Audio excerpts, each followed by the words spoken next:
We are beginning a new mini-series tonight, part of our larger series of fundamentals of Kabbalah and Chassidut. Up to now, we have been dealing with very, very interesting ideas and seeing what Kabbalah and Chassidut says about it. We started with learning about time. How does the Torah relate to time? What does Kabbalah and Chassidut and science and quantum physics say about time? Then we looked at space, and especially Eretz Yisrael. We learned a lot about space in general and Eretz Yisrael. And then last week we finished a series about light, from the practical to the mystical. And tonight, we're actually going to be entering into the call it meat and potatoes, the heart of what this series is about, fundamentals of Kabbalah and Chassidut. And we are going to begin with learning about the Spheroid.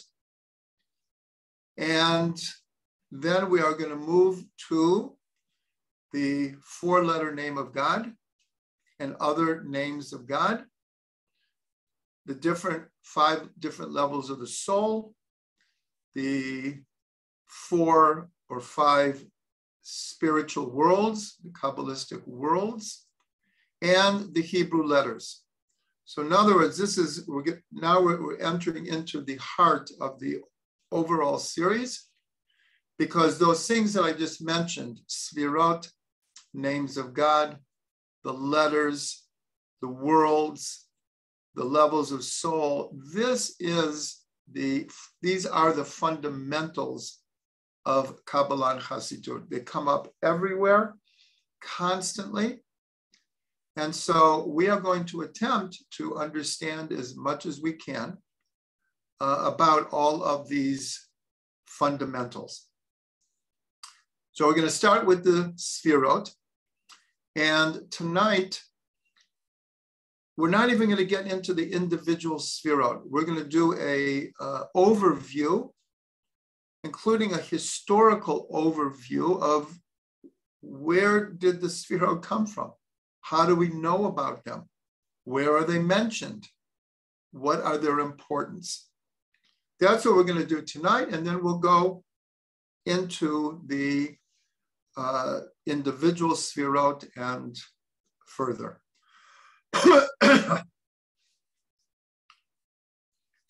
So the statement I'm going to make now is very, very important for everything we're going to be learning, is that despite what many people think of Kabbalah as this very, very ethereal, mystical, heavenly, kind of beyond this world kind of wisdom. Part of it is that, but surprisingly, Kabbalah is extremely organized. It is very logical, and it uses models and paradigms. All the ideas that we're going to be learning, these are the main models in which all Kabbalistic and Hasidic thought is organized by.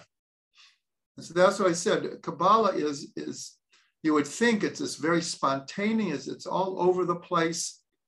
It's very organized, and it uses models. We're starting with the model of the Sphirot. Rav Ginsburg and others call the Sphirot the DNA of the universe, the genetic structure of existence and experience. And we're going to come to understand what that means. But just like a scientist, if you would ask a scientist, what is this world made of? What's the basis? What are the fundamentals? What's the form of the world? So rightfully so, a scientist would say atoms, particles. If it's a biologist, cells, elements, compounds. In other words, there's a structure. The natural universe is not random. It has very, very clear laws and structure. So the same thing with Kabbalah.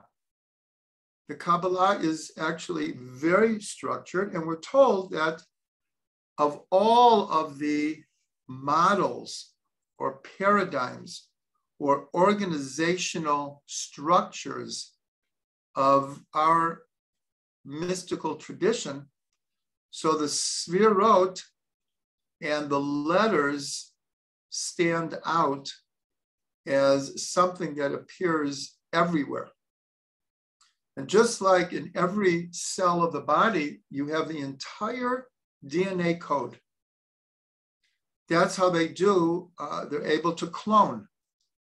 You can take one cell and you can clone another being. So this is how we're going to start understanding this Spheroid. You see up here, there is a picture of the Spheroid, a very colorful picture of the Spheroid. But like I said, we're not going to go into the actual details because it's extremely important that people understand the foundation of what the Spheroid are before we get into the individual names and meanings of the Spheroid. So since this is one of the main structures of Kabbalah, we also need to understand what Kabbalah is. Perhaps we learned this before, but this would be a good time to say it again, is that Kabbalah comes from the word lekabel, to receive. It's the received mystical tradition. In the Talmud, the word Kabbalah is actually used not mystically, but also for the received oral tradition. About 1,000 years ago, there were different names for the mystical tradition. Maaseh Bereshit, Maaseh Merkavah, Torah Nistar, the hidden Torah, Torah Tachen, the Torah of grace, of Chachma Nistar, of the hidden wisdom. About 1,000 years ago, the name Kabbalah kind of stuck to the mystical tradition. So in the Torah itself, the root word for Kabbalah, Kuf Bet Lamed, only appears 3 times, and all 3 times in relationship to the tabernacle. And its context means something different than to receive. The root word, Kuf Bet Lamed, also means to make correspondences, to make connections, to make parallel connections. And this word appears in putting together the curtains of the Mishkan, where there were 30 loops on one side of a set of curtains, and 50 loops and 50 clasps. And the Torah says that you should make a correspondence between each clasp and each loop. And when you do that, so it says in the Torah, V'haya Mishkan Echad, when the curtains were put together, then the Mishkan became one. So in a very, very important teaching, Rabbi Ginsburg teaches that is the function and meaning of Kabbalah, is learning how to see correspondences ultimately between everything. Because just like by putting the curtains together, you make the Mishkan Echad, more than just the fact that God is one. Ultimately, even though sometimes it's very hard to see it, everything is one. Everything is connected. And learning Kabbalah is learning how to be sensitive, to be open, to be receptive to understanding how different ideas, concepts, words, stories, incidences in our life are connected. And that's what the Spheroid do, the model of the Spheroid. They are used to connect us to all reality. And even though there are only 10 Spheroid, and if you count dot, we'll explain that next week already, there's really 11 Spheroid. And according to Rav Ginsburg, there are 13 inner dimensions of the Spheroid. So that's not a lot of Spheroid, but the structure is a structure that is archetypal, and it applies to virtually every facet of reality. So right now, I'm going to explain, again, according to Rav Ginsburg, the three functions of the Spheroid. The Spheroid manifest in three different ways. Different meaning that they're parallel, they're enmeshed together, but they have three different functions. The first function, the Spheroid are considered 10 manifestations of the energy and light of God. Now, God is infinite. God has no description. There's no physicality. And when you're talking about the essence of God, we have, it's beyond our concept, really. So you would think, so why are we saying that the Spheroid are a manifestation of God's light and energy? And that's because we have a general principle that the Torah speaks in the language of a human being. In other words, the Spheroid is an attempt, and it's a handed down tradition, that this is through these channels, the Spheroid are like channels, that this is how an infinite God creates and maintains a finite physical universe. And that's a very, very important statement, because to go from infinite to finite, there has to be some bridge, there has to be some connection, there has to be some way that God is able to channel, to make a flow of his light and energy into the lower worlds. That's the first function of the Spheroid, that through the Spheroid, God is able, or God chooses this form in which his infinite light can be channeled into this world in a way that we can receive it. That's the first function. The second function is a revelation in the physical world of this influx of energy. In other words, the first function was that we have, as it were, an understanding of the attributes of God. Now, this is very controversial because, in one sense, Rambam and others say there is no attribute that we can attribute to God. God is beyond all attributes, and that is true. And yet, when you look in the Torah, and the Torah talks the language of human beings, it talks about 13 attributes of compassion. This is one of the most important revelations of God, is he revealed 13 different aspects of his loving kindness and compassion. Well, these are attributes. And then you see in the Torah, sometimes it says that God got angry, that God looked, that God outstretched his arm, that God showed compassion. Now, these are all languages of human beings.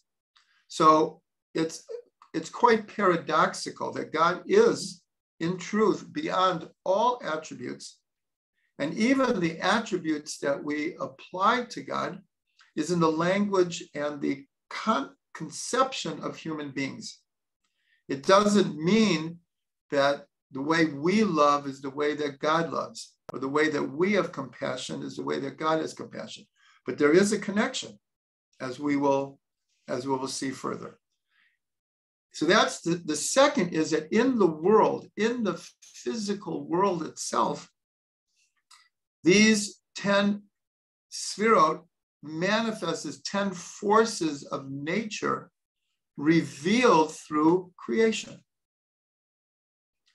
And then the third function, which is really in a sense in the middle between these two, is the Spheroid become a roadmap for the human psyche. This is a big innovation of Chassidut, where Chassidut, and we'll develop this over the next few weeks, Chassidut saw in the Spheroid the inner motivations, the inner makeup of a human being, the intellectual, the emotional, the habitual, the behavioristic, and of course we will be delving into this. So just to review again, we have three meanings of the Spheroid. One, they are a revelation of 10 manifestations of God's energy and light. They are a structure through which we can understand the human being, from the physical to the intellectual to the emotional, the whole thing, and 10 forces of nature that are revealed through the creative process of God, the divine creative process. So we're gonna look now in the Sefer Yetzirah. The Sefer Yetzirah is considered by many the oldest of all Kabbalistic texts. It is already mentioned in the Talmud, and according to tradition, the wisdom of the Sefer Sefer goes all the way back to Avram Avinu, to Abraham. It's not 100% clear like any oral tradition. Oral traditions go through many, we'll call it edits, many different clarifications. But we have a text. We have a text called the Sefer Yetzirah. And though there are different opinions, I heard from Rabbi Ginsburg that the most likely, call it final editor of the Sefer Yetzirah is none other than Rabbi Akiva. But the wisdom in the Sefer Yetzirah goes way back, way back. So I want to read for you the opening statement. And the Sefer Yetzirah is incredibly influential. Like I said, it's already mentioned in the Talmud, and the traditions with Sefer Yetzirah were known to all of the sages, and it had a profound influence to this day on all Jewish thought. And so when I said before that just like a scientist would say it's atoms and cells and particles, those are the building blocks of reality. So according to Jewish tradition, it's the Spheroid and the letters that are the building blocks of all creation. Now the question is science and Torah talking like apples and oranges? Not at all.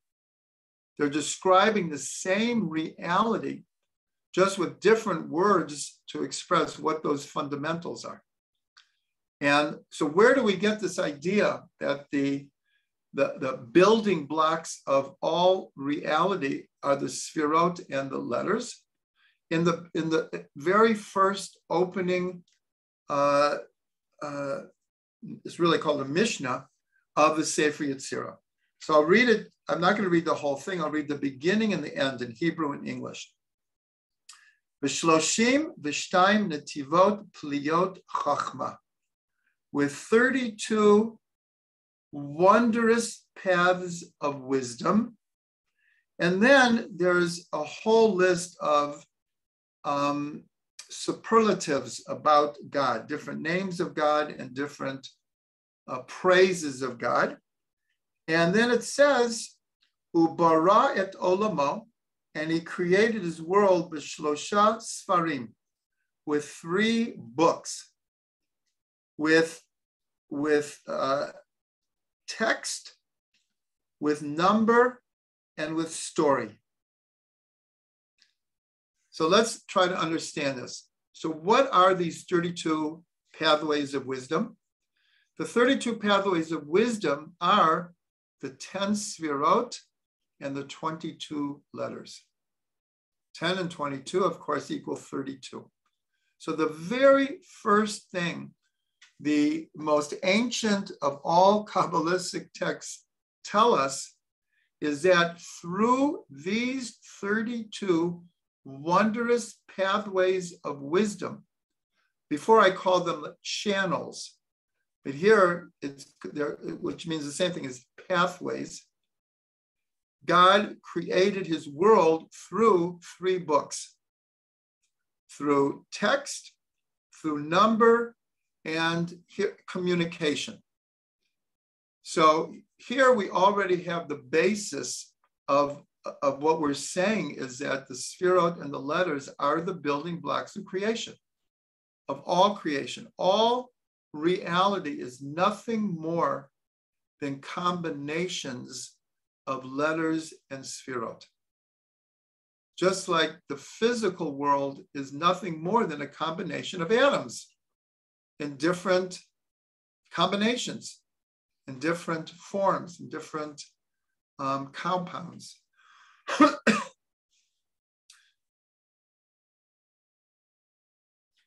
So there's a deep secret here to the idea of 32. 32 is the word for heart in Hebrew, lev.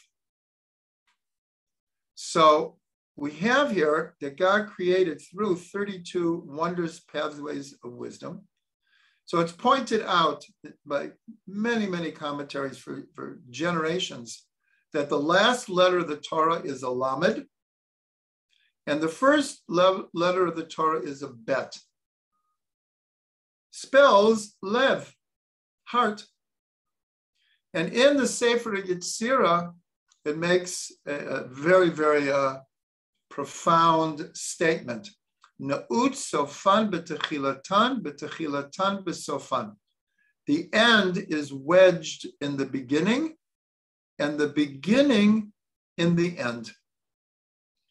So here, this is a hint, because we always refer to the Torah as the blueprint of creation. As it says in the Zohar, that God looked into the Torah and created the world. But how did he create the world? So the first mission of Sefer Yetzirah is telling us through 32 pathways of wisdom, which are the 10 Spheroid and the 32 letters. And this connects the whole Torah from beginning to end, and from end to beginning. Lamed bet, lev, the heart of all reality. So now let's understand what is so important about the end of this first Mishnah, which says that God created the world through 3 books. And in Hebrew, Sefer, Sfar, and Sipur. Now, what's so important here is these three words are the same root of the word sphera, the Spheroid. So this is actually telling us what the Spheroid are. Now, the way these three words are translated is Sefer, which means book, or text, means form. Form. In other words, a book is made up of words. Words are made up of letters. These letters have forms. And this is especially true in Hebrew, as hopefully we're going to be learning. We'll get there. But every letter has a form. Every letter has a number. And every letter has a name. So the Sefer is the form of the letter. The Sfar is mispar. That's what a number is called, mispar. Each letter has a number. And the Sipur, the story, is each letter has a name that tells the story of the letter. The name Aleph actually tells the story. The letter Bet tells the story. Now, this is also true of the Sphirot. The form that you see up here in this picture, this form is an archetypal form, and there is wondrous wisdom contained in the form, the simple form of the Sphirot. The Sphirot, they also have numbers. This we'll get into more, but many times we talk about the 7 lower Sphirot, or the 3 upper Sphirot, or the 10 Sphirot altogether. So each of the Sphirot also has a number, and each name of the Sphirot, actually this came up last week when someone mentioned, why do we have just one name for the Sphirot? Well, these names tell a story. And each of the names also has a number and a form and a story. So here again, we're talking about these models. We want to understand tonight the model of the Sphirot as it manifests on every level of reality. Now, in the Sefer Yetzirah, it gives over another model, an incredibly important model called Olam, Shana, and Nephesh. For those who have been at most of the classes, we discussed this at length when we talked about time and space, because Olam means world, which means space. Shana means year, which means time. And Nephesh means consciousness or soul. And we discussed this in a different context. But in the Sefer Yetzirah, after the first, basically, 2 chapters, the rest of the book uses this model to explain reality. And science does also. Science now is very, very focused on the time-space continuum, as we discussed many times in our previous series, the time-space continuum. And now science is adding and coming aware of the incredible importance of consciousness in the formation of reality. So here we see the Sefer Yetzirah from thousands of years ago was already establishing a model that science uses today. That's the importance of models.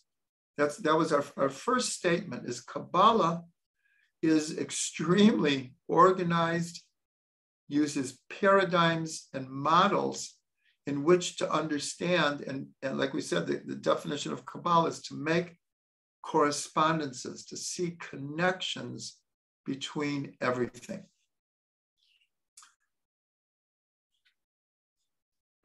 Now, the Baal Shem Tov never wrote any books himself. Everything we know about the teachings of the Baal Shem Tov came through his students after he passed away. But we have this one letter that the Baal Shem wrote to his brother-in-law, explaining what's called an aliyat neshama, an elevation of soul that he had on a Rosh Hashanah, where he was in the presence of the soul of the Mashiach. And when he asked the Mashiach, when are you coming? So in a sense, the Mashiach put it back on him and said, when the well springs of your teachings reach the farthest limits, they're spread all over the world. But in this letter, he told his brother-in-law, there's much that I cannot reveal to you about what the Mashiach told me.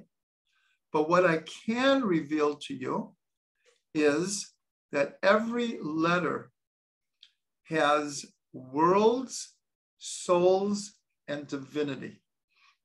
In other words, each letter has a manifestation in the physical world.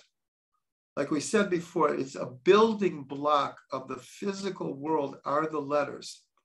So each letter will manifest itself in the practical reality of physicality.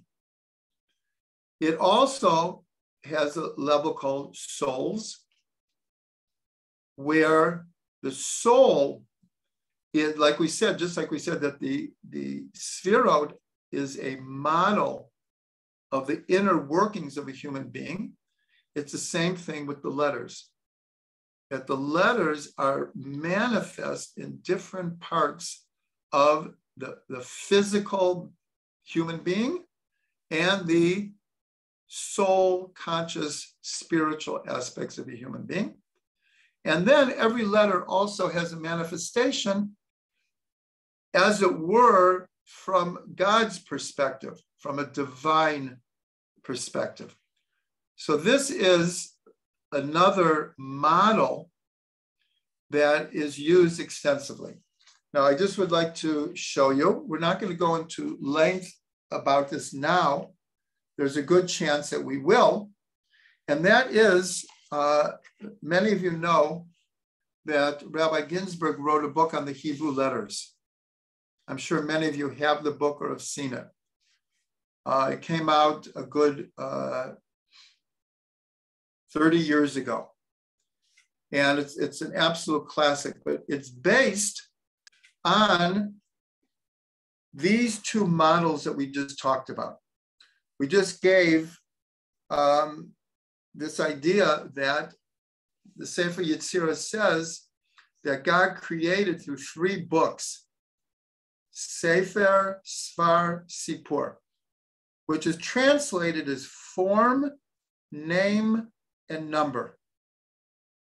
And the Baal Shem revealed his model of worlds, souls, and divinity. So I'm just going to hold this up and try to explain that what Rav Ginsburg did. Can everyone see this? Yes? Can you read it? Kind of? Okay, good. So here, what Rav Ginsburg does, he explains that every letter has a form. And that form is going to manifest in the worlds, in the soul, and divinity. Every letter has a name, This name, Aleph, will manifest in the worlds, like I said, practical reality, in the soul and divinity, and each letter has a number. That number also will manifest in the worlds, in the souls, and in divinity. So this is an example of a paradigm. The whole book is based on this. Every letter has the same chart. This happens to be the Aleph. And then Rav Ginsburg goes through the 9 levels, because there's form, name, and number, but each one manifests in 3 different ways. So 3 times 3 is 9. This becomes like a typical Kabbalistic model that we can channel like all wisdom through. So hopefully we will get to the letters at some point. But since this is, like I said, this is an overview, an introduction, I'm really trying to emphasize this idea of archetypal models. So when we start studying the individual Spheroid, we have the bigger picture. We have the bigger picture. And I'm just going to emphasize again that the 3 books that the Sefer Yetzirah says that God used to create the world, all 3 of them are the same root as the word Spheroid. So the Spheroid have the same form, name, and number also, just like the letters. Okay, now what I want to do is I want to look in just a few different sources to answer the question, well, okay, we see in Sefer Yetzirah that the Sphirot are mentioned already, but where did the Sefer Yetzirah get it? Where are the other sources? So I'm just going to read these in English, just to save time. Is when Bezalel was chosen to be the one to put the Mishkan together. And it says an amazing thing in Tractate Brachot. It says, like, how did Bezalel know how to put the Mishkan together? I mean, other than following the commandments of God. But the Talmud says that Bezalel knew how to permute the letters that God used to create the world in order to put the Mishkan together. So here again, we've talked about the Mishkan is the microcosm of the macrocosm. And just like the macrocosm is the building blocks are the letters and the Sphirot, the Mishkan, which is meant to be a mirror image of all of reality, Bezalel knew by permuting the letters to put together the Mishkan. So what does it say in the Torah? If anyone wants to look, it's in Shemot, Exodus 31, verse 3, chapter 31, 3. So God says, I have filled him with the Spirit of God, with wisdom, with understanding, and with knowledge. What are those words in Hebrew? Chachma, Bina, and Dat. So here you see in the Torah itself, the idea of Chachma, Bina, and Dat. Of course, these 3 letters together, the acronym is Chabad. Chabad is Chachma, Bina, and Dat.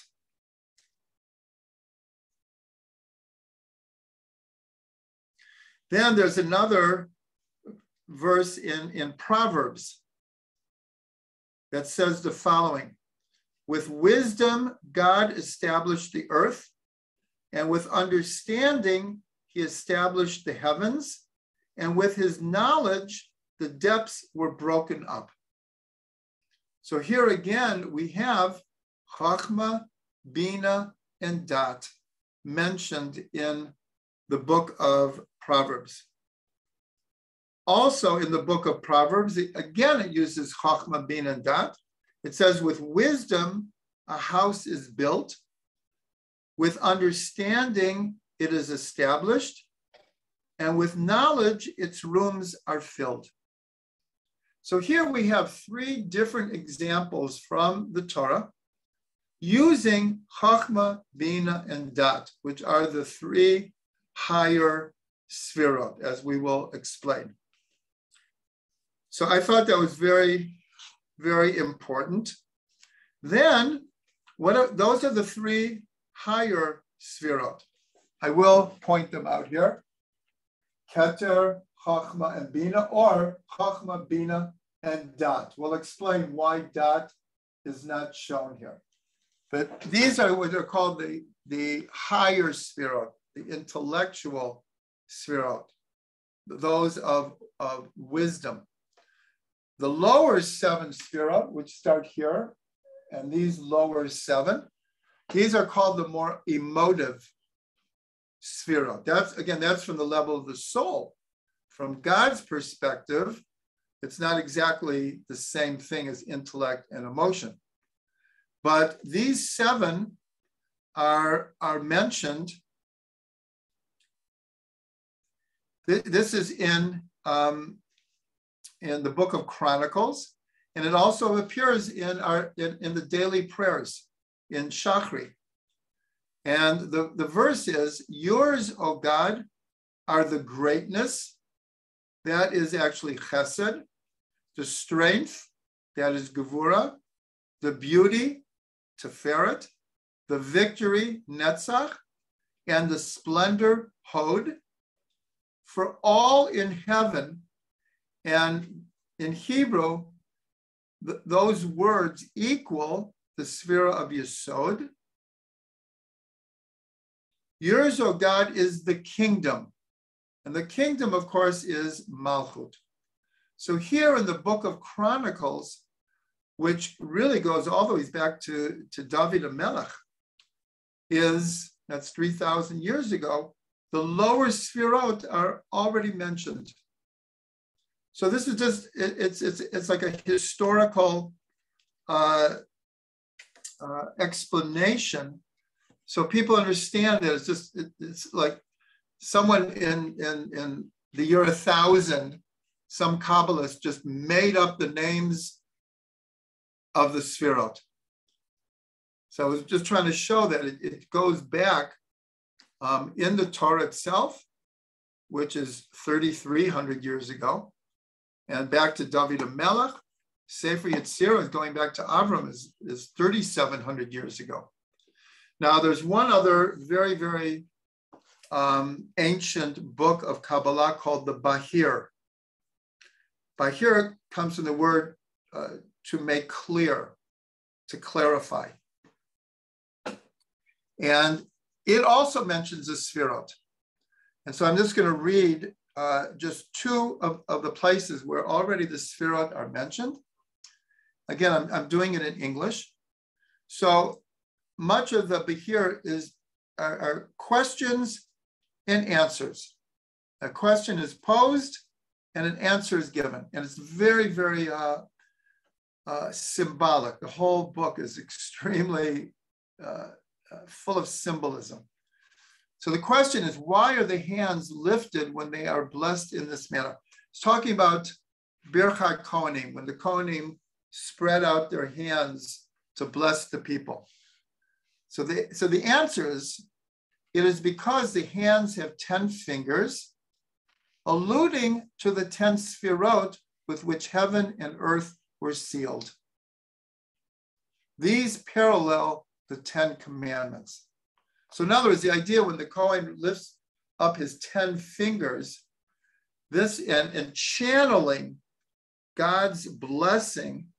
So this is very similar to how the Sphirot operate. They are channels through which divine influx comes into the world. And then it goes on and says, why are they called Sphirot? And it answers, because it is written in Psalms, the 19th Psalm, the 2nd verse, the heavens declare the glory of God. The word for declare is misaprim. Misaprim is from the same root as Spheroid.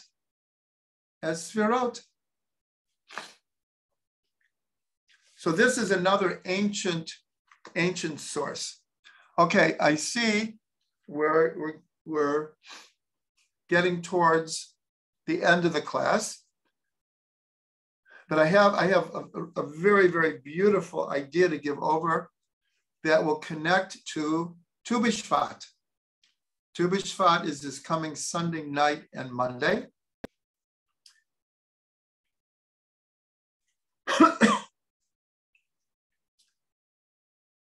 And so the idea is like this. In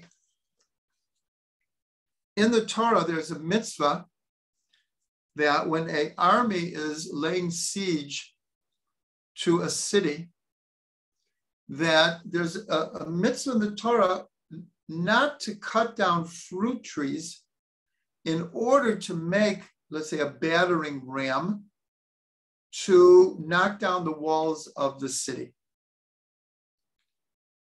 And so the Torah asks rhetorically, is the tree of the field a man that it is coming against you as an enemy? In other words, what did the fruit tree do to you?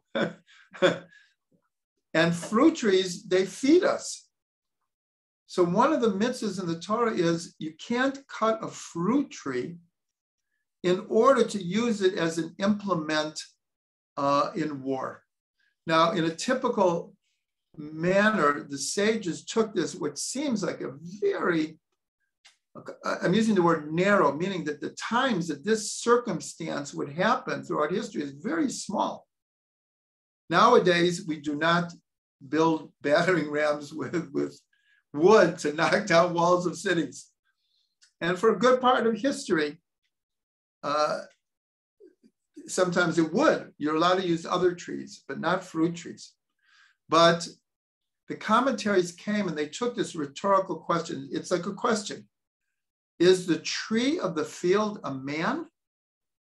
And the sages, for those who are following 70 Faces, it is actually the next chapter we're going to learn is, actually we learned it already, how you can take a verse and by just changing the punctuation, you could read it completely different.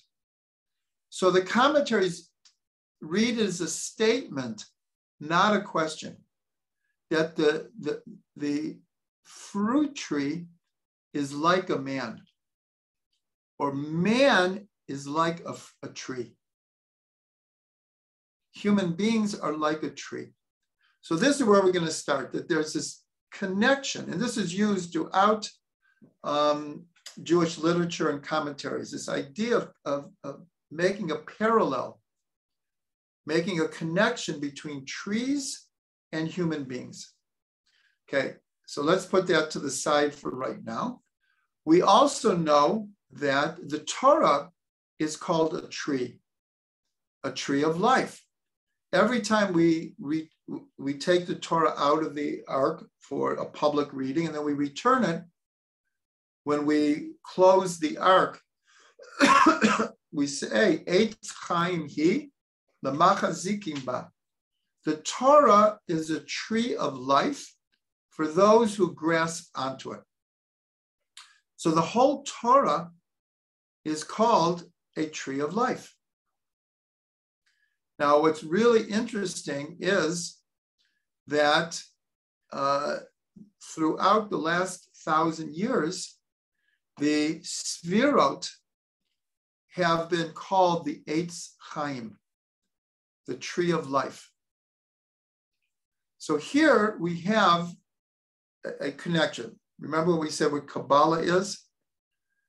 Human beings are connected to trees. The Torah is compared to a tree, and the Spheroid are connected to a tree. Now, this is a symbolic connection, but there's also something in the form. In a certain way, we can relate to this center axis of the spheroid is the trunk, and these are the branches. These are the branches of a tree. So it's not just like theoretical. The spheroid, they kind of look like a tree. Now, what about a human being? So it's the same thing. We have our torso, the middle, and we have branches. We have branches. And the legs also, in a sense, are branches. And the face also, we have a center, but we also have branches coming out. We have branches coming out. So this is a very deep understanding. The Rabbi Chaim Vital and his son Shmuel, they labored for well over 20 years because the Arizal, except for a few poems on Shabbat, also wrote nothing. Everything we know from the Arizal really came through Chaim Vital and then other Kabbalists. And the foundational book, what's called the Kitvei Ha'ari, is many volumes. But the introduction is called Eitz Chaim, the tree of life. So here, the whole Torah of the Ari is called the tree of life.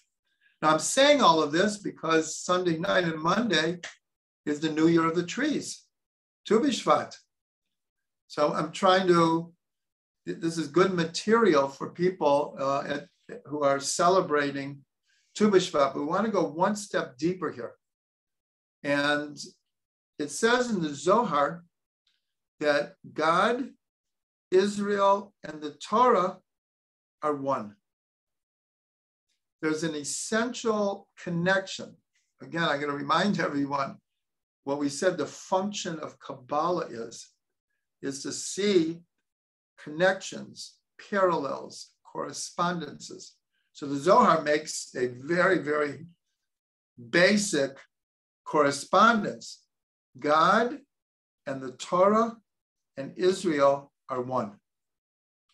Now, let's take, again, this idea that man is compared to a tree, the Torah is compared to a tree, and the Sphirot are compared to a tree. And the secret here, in a sense, is that man is created b'tselem Elokim, in the image of God. Now, we know that that doesn't mean a physical image. It doesn't mean a physical image. But nonetheless, in Kabbalah and Chassidut, there's connections made between the structure of the human body and the Sphirot. And of course, the Sphirot are the channels of God's light and energy. So in the Zohar, and again, all of these ideas we will be developing more, but in the Zohar, so Chesed is always referred to as the right hand or arm. Gevura is always connected to the left arm or hand. Tiferet is always connected to the heart. Netzach is the right leg. Hod is the left leg. Yesod is the sexual organs. And Keter, Chachma, Bina, or Chachma, Bina, and Dat is in the head. So here we see the Sphirot are compared throughout the Zohar, hundreds of times. The Sphirot sometimes are not even mentioned. It's just the right and the left and the center. And then you know that it's a code word for Chesed, Gevura, Tiferet, Netzach, Hod. etc. So the word Tselem, image, just like the image of a human being is connected to the image of a tree, which is connected to the image of the Spheroid, Tselem, image in Gematria equals 160, which equals Eitz, tree. So the connections are just really amazing. The tree, the human being, the Torah as a tree of life, and the Spheroid as the tree of life. So all of this is to really connect these concepts together.